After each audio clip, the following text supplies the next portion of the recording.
Listo, ya puse a grabar entonces. Excelente. Bueno, volviendo al tema este, te decía que cuando el auto está doblando, pueden ocurrir dos cosas. Mirá, puede pasar que el auto derrape, es decir, que se vaya de costado, ¿ves? Que esté doblando así, que esté doblando, y en vez de seguir la curva, que haga esto así, ¿ves? Que patine. ¿Sí? Para no derrapar, se tiene que cumplir que la fuerza centrífuga sea menor que la fuerza de rozamiento máxima. Y la otra cuestión es que el auto vuelque, es decir, que cuando está tomando la curva, ¿ves? Haga esto así, se tumbe hacia el lado de afuera. Ahora, es interesante ver esta formulita. Es interesante ver esto, ¿ves? Esto. Pues fíjate, ¿te acuerdas? Esta B, la B minúscula, nos mide a nosotros la distancia entre ruedas. ¿Qué quiere decir? Quiere decir que mientras más grande sea B, ¿ves? Mientras más grande sea B, a mayor velocidad puede tomar la curva. Y fíjate que acá está la H, ¿ves? ¿Qué es la H? La altura del centro de gravedad. Y acá es al revés. Mientras más grande sea la H, mientras más grande sea la H que está acá dividiendo, más chiquita va a ser la velocidad permitida. Entonces, ¿qué quiere decir? Quiere decir que si el auto es petizo y ancho, va a poder tomar la curva con mucha más velocidad que un auto que sea finito y alto. Ese es el tema que tienen los micros, ¿viste? De los doble camellos o de doble piso, Si son que un cuando toman peligro. una curva, ¿viste que a 2x3 vuelca uno? Es porque justamente esta altura del centro de gravedad es muy alta, el centro de gravedad está muy alto, y entonces lo hace muy inestable en las curvas. ¿Sí? Vos fijate que el perfil de un auto de carrera, de un Fórmula 1, viste que son autos bastante anchos y de muy poquita altura, viste, van casi pegados al piso. ¿Sí? Sí, bien ¿Para qué es eso? Para que esta altura del centro de gravedad sea lo más chiquita posible y el auto pueda doblar a toda velocidad. ¿Sí? Entonces, en definitiva, mirá, acá ¿qué es lo que pasaría primero con esto? Es que a nosotros nos dio velocidad para no derrapar, 61,7. Velocidad para no volcar, 76. Quiere decir que en este caso en particular, el auto lo primero que haría es derrapar, ¿ves? Empieza derrapando, y una vez que empezó a derrapar, a hacer trompo, solamente Dios sabe lo que puede pasar. Pero acá el inicio de la tragedia es por derrape, porque este número es más chiquito que este otro. ¿Ves? ¿Qué te quiero decir? Que si yo voy a 70 km por hora, no vuelco, ¿ves? Mirá, si voy a 70 km por hora, no voy a volcar, ¿sí? Pero sí voy a derrapar, ¿ves? Porque me paso este límite. Entonces, yo diría que acá la velocidad máxima en la curva va a ser de 60 km por hora. ¿Se entendió más o menos cómo es la cuestión, chicos? Sí. Profe, y para poner las velocidades máximas, ¿que usan parámetros parecidos a lo que estamos haciendo nosotros? No, un poquito más complicado. Ah, Se toman primero medidas de seguridad. Viste que a nosotros nos dio 61. Bueno, los tipos ponen velocidad máxima sí. 50, ¿viste? Porque siempre saben que va a haber un loco que va a ir un poco más.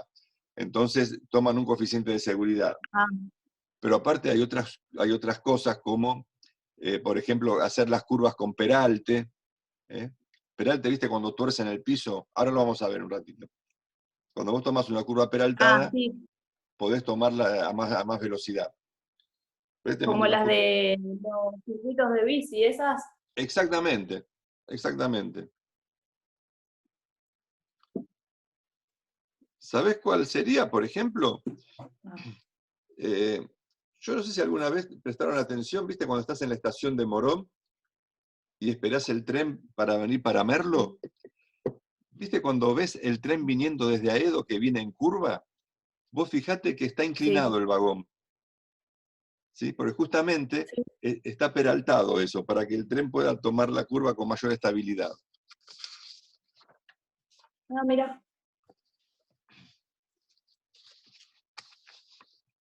Bueno, ¿viste? Esto es lo que pasa cuando vos querés doblar con un auto. Pero mirá cuando vos estás doblando en moto o con la bici. Vamos a estudiar lo mismo, ¿viste? Pero con una bicicleta. Es decir, vos ahora tenés acá la curva, ¿sí? Pero venís con una bicicleta, ¿no? Bueno, acá el tema para mí va a ser Claro, la bici dibujar una bicicleta. es menos ancha la bici, entonces ahí está el tema, ¿no? ¿Viste cuando vos doblás en la bici, viste que medio como que te inclinás?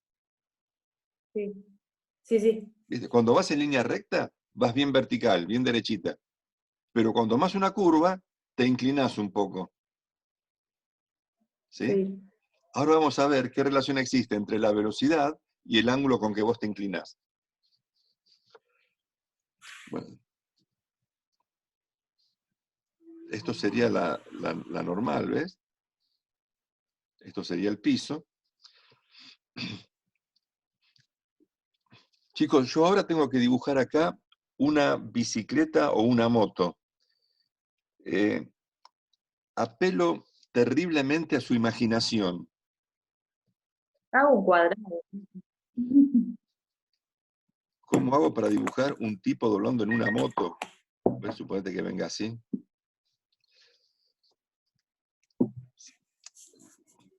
Che, está claro, ¿no? Que es el tipo Sí, me pasó la doblando. rodilla, profe. Ah. Lo puse sin pata. Bueno, mira, parece una rana el tipo este. Pero bueno, no importa. La cuestión es que ahora el eje está inclinado, ¿ves? Viene así. ¿Te das cuenta? Y acá aparece un ángulo, que vamos a llamarlo, qué sé yo, el ángulo phi, ponen un nombre cualquiera, ¿ves? El tipo se inclina para tomar la curva. ¿Y por qué es eso? Vamos a analizarlo. Mirá las fuerzas que actúan acá. Che, por un lado, como de costumbre, el peso. ¿Sí? Perdón, el peso no. La fuerza normal. ¿Ves? Acá en este punto está actuando la fuerza normal. Acá actúa el peso. ¿Ves? Ahí actúa el peso. Siempre en el centro de gravedad. Pero aparece por acá la fuerza centrífuga. ¿Ves? Y para que el auto pueda doblar, tiene que haber acá abajo una fuerza de rozamiento. ¿Ves? Que la fuerza de rozamiento es la que genera la fuerza centrípeta. La fuerza que hace que tome la trayectoria curva. Entonces vamos a tener nosotros, che, que esto está a una cierta altura y esto está a una cierta distancia, ¿ves? Que vamos a llamar B, igual que antes.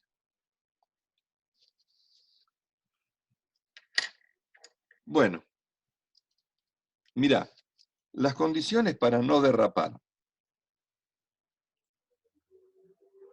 ¿Sí? Condiciones para no derrapar. Es la misma que antes. Ves que está la fuerza centrífuga que tira para afuera y la fuerza de rozamiento que hace la rueda torcida que tira para adentro. Esto es lo que genera el desplazamiento lateral, ¿ves?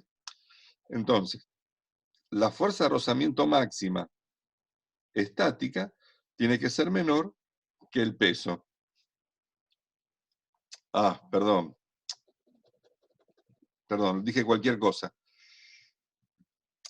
La fuerza centrífuga tiene que ser menor que la fuerza de rozamiento máxima estática. Ahí. ¿Cuánto vale? Es igual que antes, ¿eh? ¿Cuánto valía la fuerza centrífuga? Era la masa por la velocidad tangencial al cuadrado sobre el radio. Y la fuerza de rozamiento, mu por m y por g. Y de acá te surge que la velocidad tangencial, la velocidad máxima, tiene que ser menor que la raíz cuadrada de mu por g y por r. Si ponemos los mismos datos que antes, esto nos tiene que dar, ¿cuánto era? 17,15 metros por segundo. ¿Ves? O sea que vos fíjate, la velocidad tangencial máxima, la máxima tiene que ser igual a esto. ¿Ves? Esta es la velocidad máxima. Si yo voy a una velocidad más grande que esto, entonces patino. Pero además, además, tiene que haber una condición para no volcar. Para no volcar. Y fíjate cuál es esa condición. Mira, préstame atención. ¿Ves que la fuerza centrífuga, con respecto al punto de apoyo, la fuerza centrífuga produce que vos te caigas para aquel lado, mientras que el peso hace que vos te caigas para acá? Sí. ¿Ves? Te cambian los momentos, o sea, la orientación del momento. Exactamente. La fuerza centrífuga te produce una rotación para afuera y el peso una rotación para adentro. Sí, Si vos querés mantenerte en equilibrio, los dos momentos tienen que ser iguales. claro. Entonces, se tiene que cumplir que el momento volcador sea igual al momento estabilizador. ¿Cuál es el momento volcador? El de la fuerza centrífuga, multiplicado por la altura h, ¿ves? Fuerza por distancia perpendicular. Este es el Sí, punto O, el centro de rotación. ¿Y cuál es el momento estabilizador? El del peso, que es G por B. Entonces ahora vamos a plantear, mira, fuerza centrífuga es masa por velocidad al cuadrado sobre radio, y esto es masa por gravedad y por B. Se cancelan las masas, como siempre, y me queda que la velocidad tangencial al cuadrado tiene que ser igual a B sobre H, ¿ves? B sobre H, por G y por R. Pero si yo me fijo acá, ahora analizo esto, ¿ves? Tengo acá, esto era el centro de gravedad, ¿no? ¿Ves? El centro de gravedad. ¿no tenemos que descomponerlos en coseno y seno? No, vas a ver que es más fácil todavía. Este es el punto O, ¿ves? Centro de gravedad y punto O. Centro de gravedad y punto O. Sí. Entonces, esta distancia vertical es la H, ¿ves? Esta es la Y la H. misma otra. Y esta de acá abajo es la B. Sí, la misma. Entonces vos fijate que este es el ángulo φ.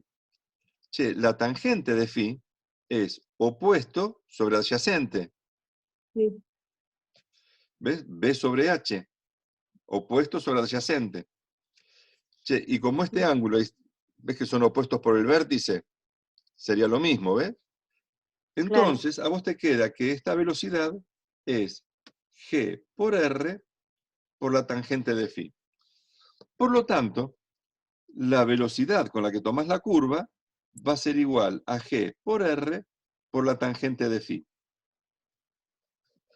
¿Te das cuenta? O sea que, mira, mientras mayor sea la velocidad con la que tomas la curva, entonces más te vas a inclinar. ¿Ves? Si la velocidad es chiquita, la tangente del ángulo es chiquita, por lo tanto la inclinación va a ser poca. Si tomás la curva con mucha más velocidad, si esto aumenta, tiene que aumentar la tangente del ángulo, ¿ves? Por lo tanto el ángulo tiene que ser cada vez mayor. Claro. Por eso, si vos te fijás por la tele las carreras de motocross, vos fíjate que los tipos cuando doblan van prácticamente con la rodilla pegando contra el suelo. Sí, sí, sí, se tienen que poner las rodilleras esas de metal por... Claro, claro, se pone una rodillera de metal, ¿viste? Y entre el metal y la piel, digamos, ponen una capa de material, de un aislante térmico. Te iba a decir amianto, ahora está prohibido el amianto, pero alguna cosa así, porque cuando la chapa esa roza contra el piso, sabe cómo calienta, ¿no? Sí, debe levantar temperatura. Claro, entonces, justamente, ¿viste? Los tipos van al límite. Por eso es que las motos, ¿viste? Las cubiertas de las motos tienen dibujo en los costados también, no solamente en la parte de abajo, sino en los Claro, costados, porque vos tenés que asegurar el era lo agarre que, cuando estás tomando la curva. era lo que le decía yo de que hacen con los autos, pero las ruedas de los autos no vienen como la de las motos, con la forma. No, porque Entonces siempre tenés que cambiar apoyo sobre ruedas la los parte dos. plana, pero en las motos sí, Claro, cuando vos te inclinás, ¿ves? está bien gordito, redondito. Claro, tienen dibujo en todo el sector, porque cuando vos te inclinás así, ¿ves? Te está tocando Sí, este muerde costado. también de costado. Entonces, justamente por esto es. Bueno, y esto entonces sería el ángulo con el que vos tenés que tomar la curva, ¿ves? Mientras mayor es la velocidad con la que tomas la curva, más inclinada tenés que estar. ¿Se entiende la cuestión, chicos, cómo es? Entonces, estas son las condiciones para doblar cuando cuando vas en una bicicleta o en una moto.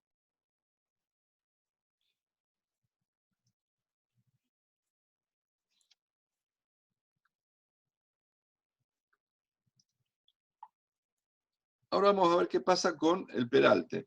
A ver.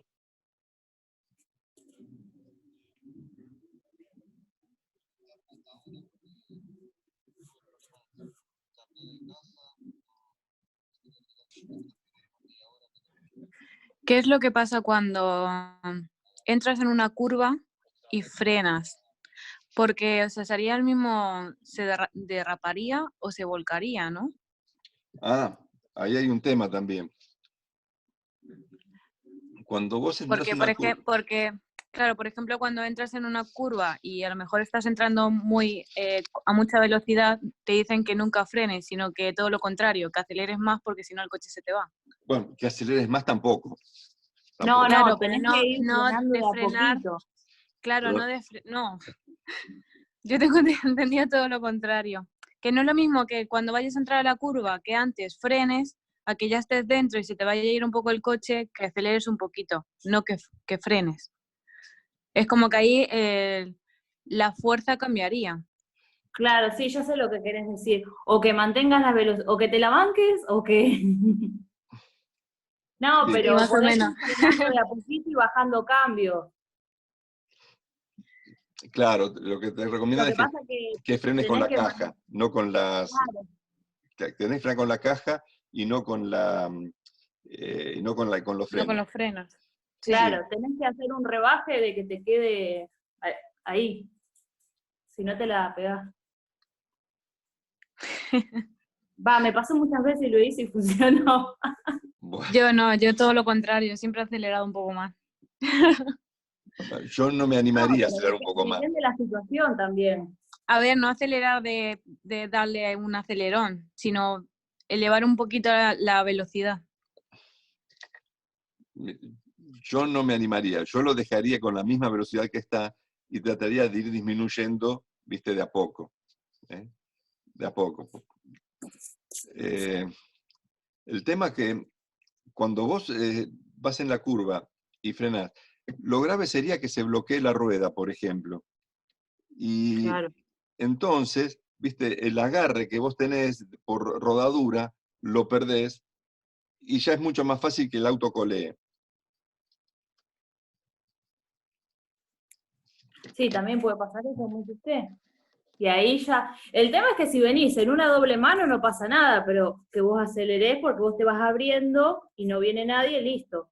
Vos aumentás la velocidad, pero el tema es que si venís mano única y estás medio jugado, sí, tenés que hacer un rebaje porque si no es medio complicado, o va, medio arriesgado en realidad. Frenar no porque se te va la miércoles, Sí, yo diría que sí. pero bajar los cambios, vas haciendo un rebaje y listo. Claro, pero yo no digo de frenar en la curva, sino antes de entrar en la curva, que es lo ideal. Ah, antes la... No, si te da para girar.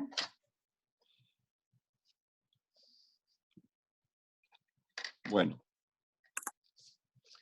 chicos, vamos a ver qué es lo que pasa cuando nosotros tomamos una curva con un cierto peralte. El Ah, peralte, puso Lucas que tenemos que ver menos Rápido y Furioso. ¿qué? Sí, sí, no, mirá que eso es todo fantasía también, ¿eh? Yo vi en Rápido y Furioso que maneja el auto con 2 ruedas solamente.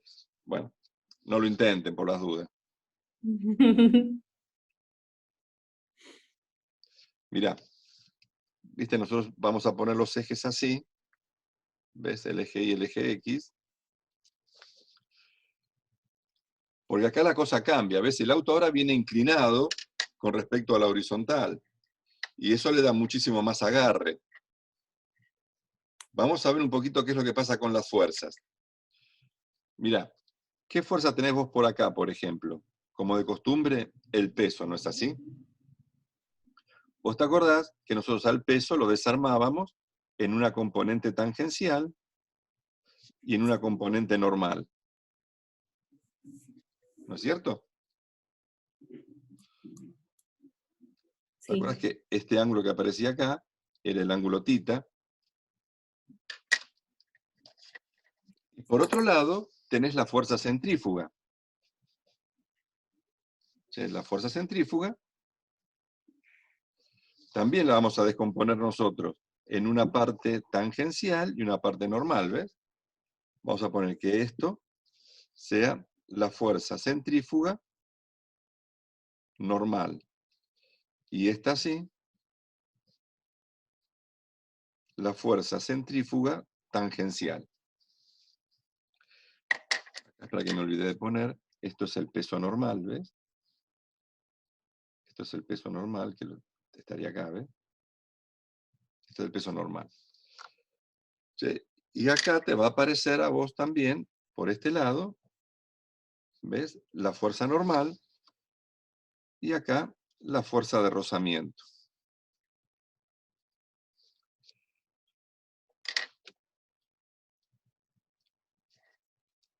El ángulo del plano se repite acá.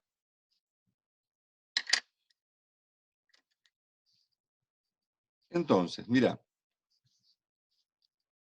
vos vas a tener por un lado el peso normal. El peso normal es la masa por la gravedad por el coseno del ángulo. Y el peso tangencial es la masa por la gravedad por el seno del ángulo. Por otro lado, tenés la fuerza centrífuga tangencial, ¿sí? Tangencial, que sería la masa por la velocidad al cuadrado sobre el radio por el coseno del ángulo. Y la fuerza centrífuga normal, que sería la masa por la velocidad al cuadrado sobre el radio,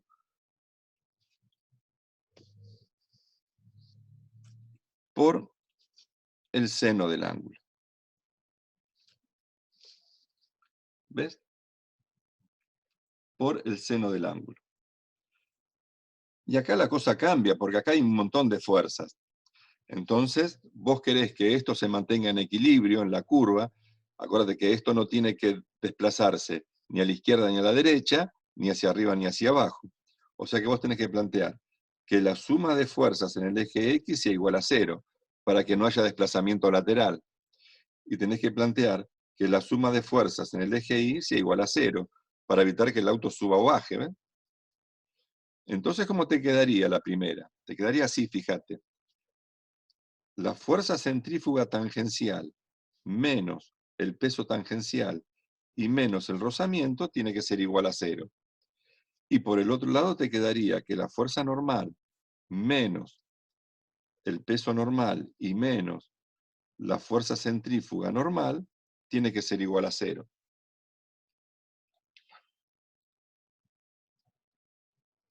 Entonces, de acá surgen dos condiciones interesantes.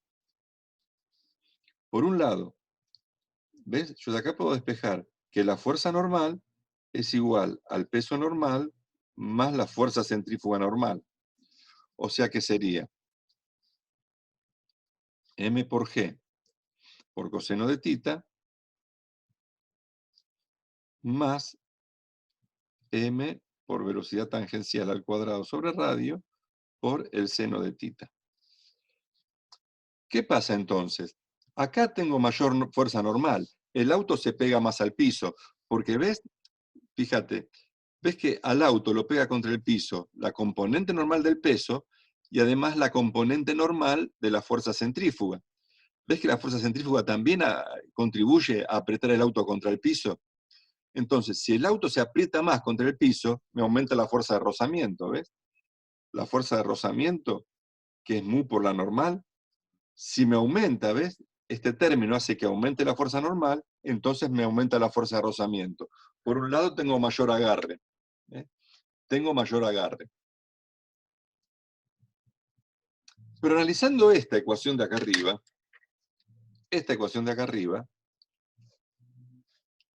también me surge lo siguiente. Fíjate. Si la fuerza de rozamiento fuese 0, entonces ocurriría que la fuerza centrífuga tangencial sería igual al peso tangencial. O sea, que la masa por la velocidad al cuadrado sobre el radio por el coseno de tita sería igual al peso tangencial, que lo tengo acá, m por g por el seno de tita. ¿Sí? Entonces, fíjate vos que esto se va a cancelar, ahí me quedaría que la velocidad al cuadrado es igual a g por r por seno de tita sobre coseno de tita. Por lo tanto, me queda que la velocidad tangencial es la raíz cuadrada de g por r por la tangente del ángulo tita.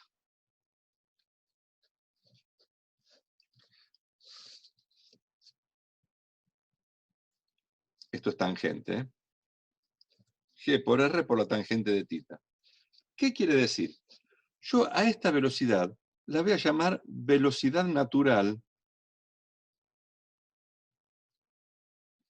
del peralte. Velocidad natural del peralte. ¿Por qué? Si yo entro al peralte con esta velocidad, si entro al peralte con esta velocidad, resulta que esta fuerza y esta otra son exactamente iguales y opuestas y se cancelan entre sí. No aparece fuerza de rozamiento. Entonces, yo a esta velocidad, sin tocar el volante, el auto dobla solo en la curva. ¿Te das cuenta? Porque estas dos fuerzas se compensan entre sí. Yo no necesito mover el volante. El coche solito va doblando y sigue la curva solo. ¿Sí? Si tomo la curva a mayor velocidad que esta, entonces me aumenta la fuerza centrífuga. El auto tiende a irse para arriba del peralte. Y si entro a la curva con una velocidad más chiquita que esta, entonces el auto tiende a caerse para abajo. Pero si entro justito a esta velocidad, el auto toma la curva solito sin que yo tenga necesidad de volantear. Este es un poco el criterio de hacer la curva con peralte, ¿ves? Conseguir que tomando la curva a determinada velocidad, vos no sientas que estás doblando. Te lo planteo así, mirá. Suponete que estás parada acá, quieta, sin velocidad.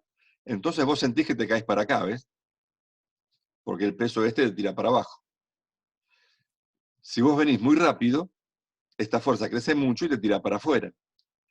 Pero con esta velocidad que te planteé acá, como esta fuerza que te tira para afuera es igual y opuesta a esta que te tira para adentro, es como que vos estás en equilibrio. Estás doblando y no sentís que estás doblando. ¿Eh? A eso se lo llama curva con peralte.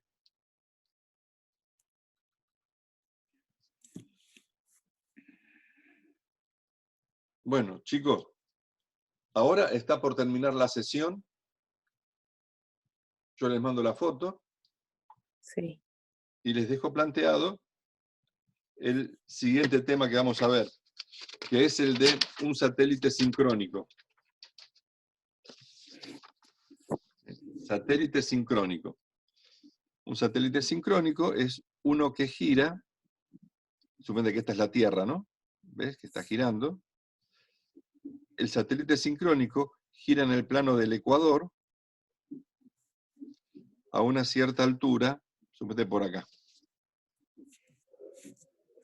Esto es el satélite, ¿ves? Esto está girando así.